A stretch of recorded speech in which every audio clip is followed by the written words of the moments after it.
Bonsoir, j'espère que vous allez bien. Maintenant pour ce soir, pour cette vidéo, nous allons faire une semelle excentrée sur robot. Donc, ceci c'est un projet de 70 mètres carrés, c'est-à-dire c'est un petit terrain qui va supporter 3 étages et il y a 3 mitoyens. Il y a le premier, le deuxième et le troisième. Donc pour ce monsieur, il a juste une façade ici, devant. Ok, vous voyez? Donc du coup, nous allons prendre par exemple cette semelle. Je précise, le logiciel, c'est Robot Structural. Je sélectionne ce nœud et je vais aller dans le dimensionnement. Ce que vous devez savoir est que on fait les semelles excentrées pour éviter que votre fondation se retrouve dans la construction du voisin. Donc dans ce cas, qu'est-ce qu'il faut faire? Il faut créer des semelles excentrées. Maintenant, ce qu'on doit connaître est que pour dimensionner une semelle excentrée, il faut d'abord dimensionner cette semelle en tant que semelle centrée, après faire l'excentrement après. Ok? Maintenant, du coup, quand vous faites l'excentrement, le logiciel, qu'est-ce qu'il fait?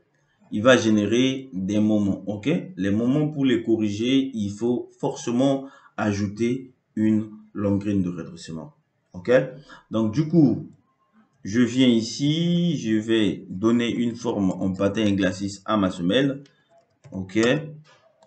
Très bien. Donc, je vais fixer d'abord, parce que c'est ici où va se passer notre excentrement. Voilà. Donc, je vais dire que ma semelle, par exemple, se trouve à 1 mètre. Voilà. Après les calculs, nous nous retrouvons avec une semelle de 120 et une hauteur de 35. Normalement, c'est ça. Vous avez un poteau de 15 et que vous avez 120.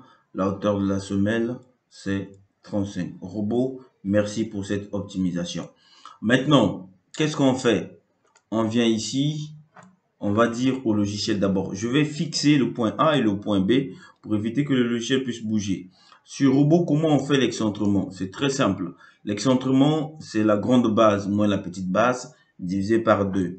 Donc, c'est quoi la grande base ici? Sur robot, la grande base, c'est 120. Donc, j'aurai normalement 120 moins 15 égale divisé par 2. Donc, ça me donne 52,5. Donc, j'ai ici 0 moins 0,525. Je valide. Voilà, j'ai mon excentrement ici créé. OK? Très bien. Maintenant, qu'est-ce que je fais? Je fixe ici. Voilà, je fixe ici. Je recalcule en fait. OK? Je recalcule pour voir. OK? Les conditions ne sont pas vérifiées. Quand les conditions ne sont pas vérifiées, quand vous avez une poutre de redressement, qu'est-ce qu'il faut faire?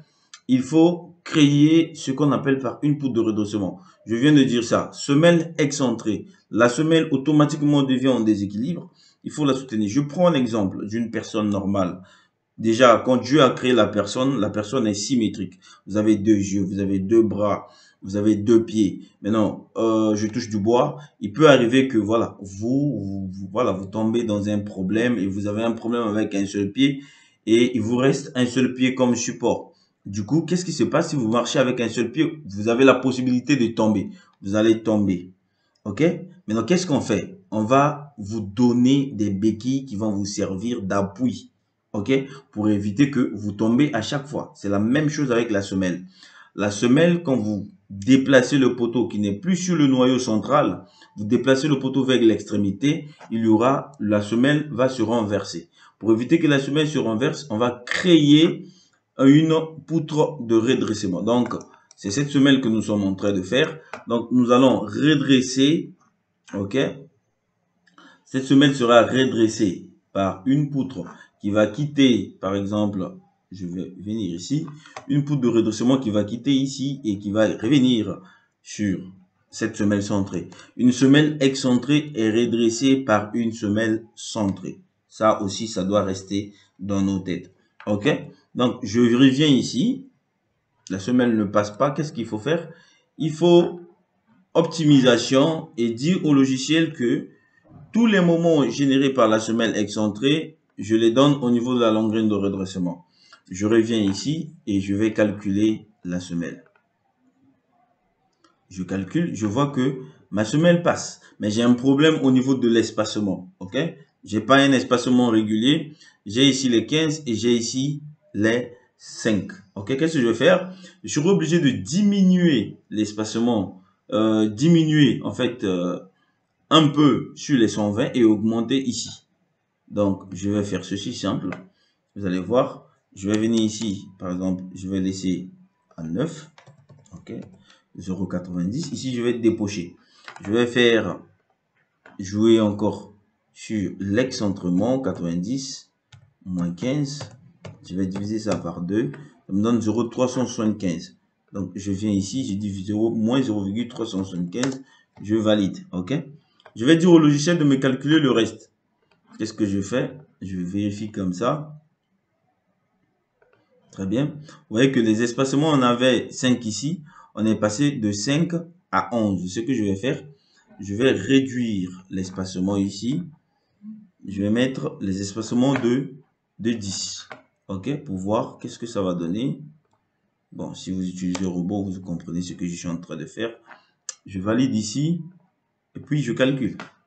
OK? Vous voyez, nous avons un ferraillage, un espacement standard et très propre. Maintenant, ce que je vais faire, je vais supprimer, par exemple, ça. J'ai pas besoin du ferraillage de l'amorce. Ça, je vais le gérer après. J'enregistre d'abord, souvent, robot bug à ce niveau. Je supprime ici. OK. Voilà, je vérifie la semelle. Voilà que vous avez une semelle qui est très propre. Voilà, vous avez ça. Ici, le logiciel dit que présence de la longueur de redressement suivant l'axe X, Y. C'est normal.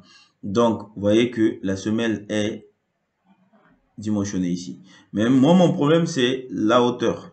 Je vais augmenter cette hauteur-là. Je vais passer de 35 à 40. OK? De 35 à 40. Très bien. Ici, je vais venir ici. Je vais augmenter la hauteur à 40. Je fixe. OK? J'ai dit non. Je vais changer même le nom de la semelle. Je vais dire c'est une semelle de 90 fois.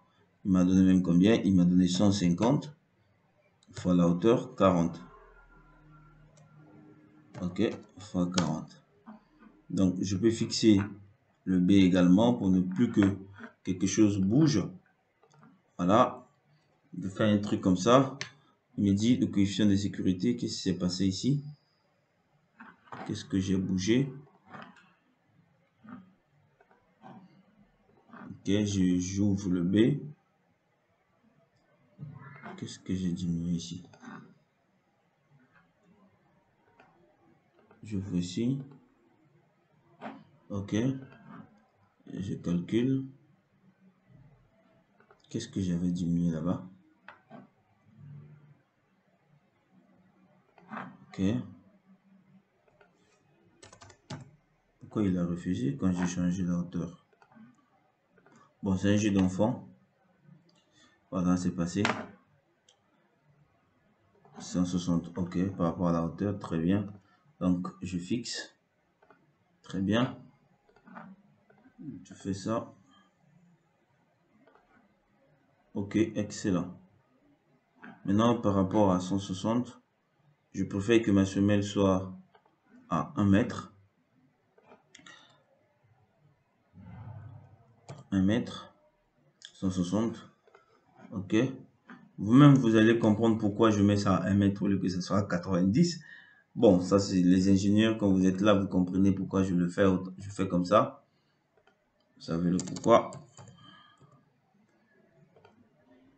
Je ne vais pas trop expliquer, sinon la vidéo, ok, je pourrais pas publier ça sur d'autres pages. Il y a d'autres pages qui m'empêchent de publier une vidéo de plus de 15 minutes. Donc, du coup, je serai obligé de diminuer la durée. Donc ici, je dois avoir 0, normalement 4. Ok.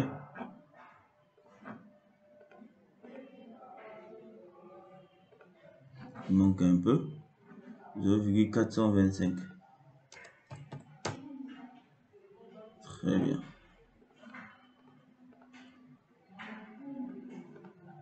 Excellent. Donc, j'ai 8, j'ai 10, j'ai ça.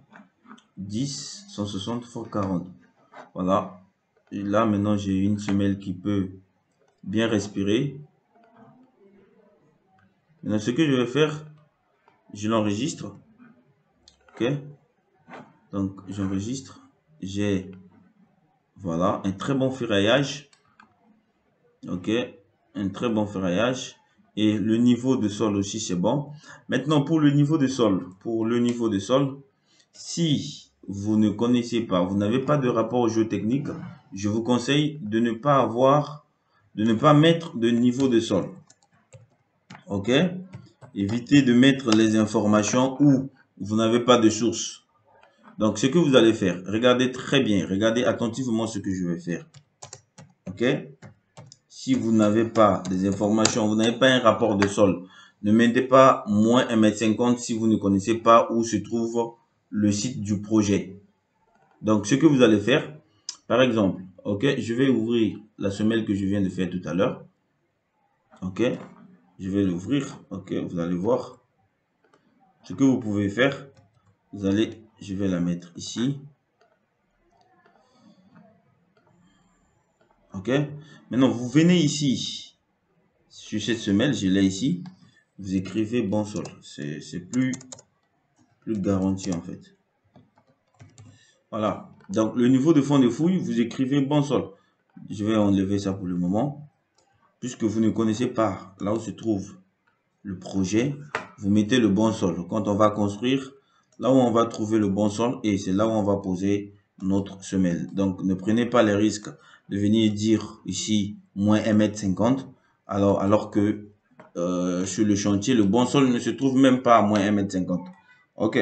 Maintenant, entre une petite parenthèse, déjà vous devez savoir, pour mettre les fondations hors gel, quand vous êtes dans les zones un peu montagneuses, la profondeur mine, le Z min, c'est 1 mètre. OK?